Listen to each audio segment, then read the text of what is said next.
हमारे सब परमात्मा हमारी धारणाओं से निर्मित हो जाते हैं, लेकिन वह की कोई धारणा नहीं हो सकती। इसलिए जिस दिन दुनिया में कभी सार्वभौम धर्म का उदय होगा, उस दिन उपनिषद पहली दफा ठीक से समझे जाएंगे।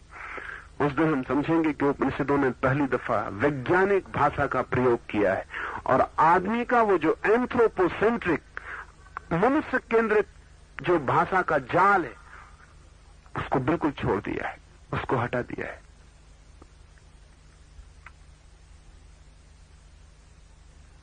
इस परमात्मा को माया और जीव को अविद्या, ऐसी दो उपाधि हैं, इनको त्याग करने से अखंड सच्चिदानंद परम ब्रह्म का अनुभव होता है।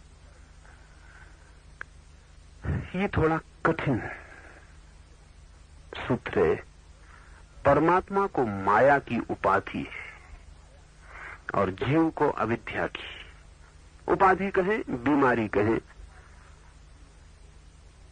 परमात्मा को माया की उपाधि है,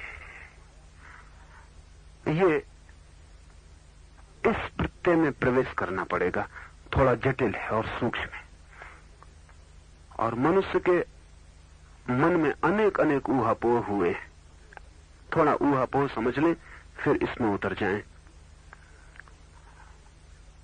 एक कठिनाई सदा से रही है चिंतनशील आदमी के सामने कि अगर हम परमात्मा को माने तो जगत को मानना बहुत मुश्किल हो जाता है, और अगर हम परमात्मा को माने तो जगत की व्याख्या कठिन हो जाती है। अब जैसे अगर परमात्मा ने जगत बनाया तो इतनी बीमारी, इतना दुख, इतनी पीड़ा, इतना पाप। अगर परमात्मा ने ही जगत बनाया तो आदमी को ऐसे अज्ञान में डालने की जरूरत क्या है? जिम्मेवार आदमी नहीं रह जाता, जिम्मेवार परमात्मा हो जाता। अभी एक ईसाई पादरी मुझे मिलने आए थे। मैंने उनसे पूछा कि किस काम में लगे हैं। वो बोले कि हम पाप से लड़ने में लगे। उनका पाप, ये पाप आया कहां से? उनका ये शैतान ने पैदा किया। अभी तक वो बिल्कुल आश्वस्त थे। आमतौर से कोई ज्यादा इन बातों में पूछताछ नहीं करता, क्योंकि ज्यादा पूछना करने में अड़चन आती है। मैंने उनसे पूछा, और शैतान को किसने बनाया? तब वो जरा झिझके, क्योंकि अब कठिन बात आ गई। वो डरे भी कि अगर कहीं कि ईश्वर ने बनाया तो मामला बड़ा खराब हो जाता है, क्योंकि ईश्वर शैतान को बनाता है, शैतान पाप को बनाता है। ये पूरा गोरख धंधा क्या है? और ईश्वर को इतनी भी बुद्धि नहीं है कि शैतान को न बनाए। और जब ईश्वर तक चूक गया शैतान को बनाने में, तो हम और आप चूक जाएं पाप करने में, तो इसमें अड़चन क्या है? और फिर पाप शैतान बनाता है और शैतान को ईश्वर बनाता है, और हम पाप करते हैं, तो जिम्मेवार कौन है? हम तो विक्टिम हैं, हम तो शिकार हो गए मुफ्त।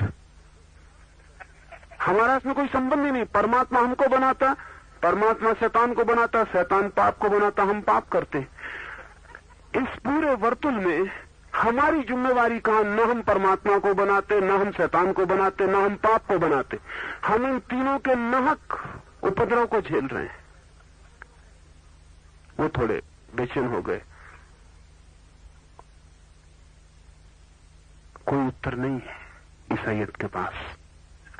किसी के पास उत्तर खोजना मुश्किल है, क्योंकि ये बड़ी अड़चन की बात है।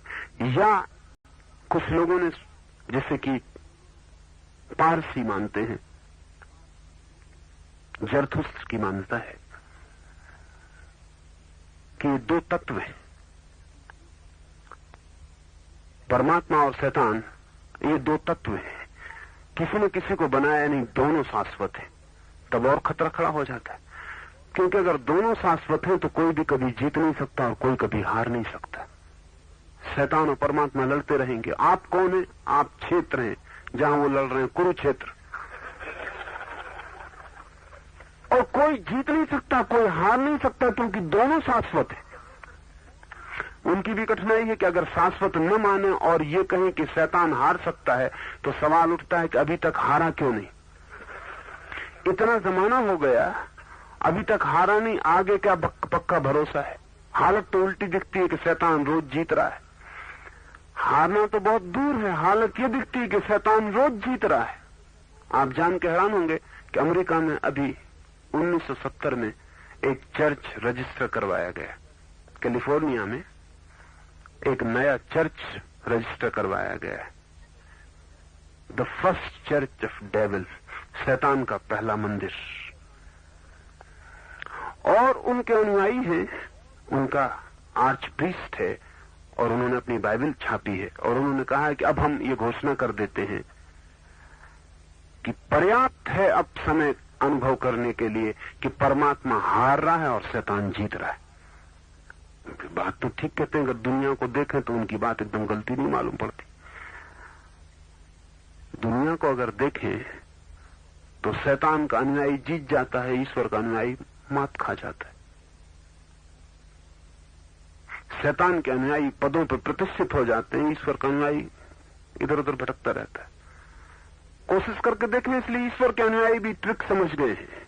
नाम ईश्वर का लेते हैं, काम शैतान से करवाते हैं। वो समझ गए हैं कि जीतता कौन है, आखिरी हिसाब में शैतान जीतता है। लेकिन मन में डर भी बना रहता है कि कहीं भूल चूक कभी परमात्मा जीत जाए तो राम राम भी जपते रहो। दोनों नाव पर सवार रहते हैं सभी समझदार लोग।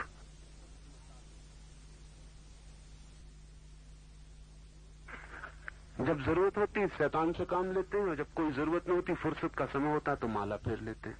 इससे एक समझौता बना रहता है और एक बैलेंस। और फिर आखिर में क्या पता कौन जीतेगा। जगत अगर कोई खबर देता है तो शैतान के जीतने की देता है, परमात्मा की जीत तो कहीं दिखाई नहीं पड़ती। शुभ बढ़ता हुआ मालूम नहीं पड़ता, अशुभ कमता हुआ मालूम नहीं पड़ता, प्रकाश बढ़ता हुआ मालूम नहीं पड़ता, अंधकार कम होता हुआ मालूम नहीं पड़ता। तो शाश्वत माने तो अड़चन है, अगर ऐसा माने कि शाश्वत नहीं है, शैतान अंततः हारेगा, बीच में कितना ही जीते आखिर में तो हारेगा ही। लेकिन इसका भरोसा क्या है, इसकी गारंटी क्या है? और जो बीच में जीतता है वो आखिर में क्यों हारेगा? जो सदा जीतता है वो आखिर में अचानक हार जाएगा? इसमें कोई तुक और संगति नहीं मालूम पड़ती। ये प्रश्न सारी मनुष्य जाति के साथ है। अलग अलग धर्मों ने अलग अलग उपाय किए हैं इस द्वंद्व को सुलझाने के, लेकिन कोई सुलझाव होता नहीं। इस सब में उपनिषद की धारणा कम से कम गलत मालूम पड़ती है, कम से कम गलत, एकदम सही नहीं। लेकिन और सब धारणाओं के बीच अगर तौला जाए तो उपनिषद की बात सबसे ज्यादा ठीक मालूम पड़ती। बिल्कुल ठीक नहीं, सबसे ज्यादा तौल में, रिलेटिव, सापेक्ष। उपनिषद कहते हैं कि संसार और परमात्मा में विरोध नहीं है, कोई शैतान नहीं है, और परमात्मा के विपरीत कोई सत्य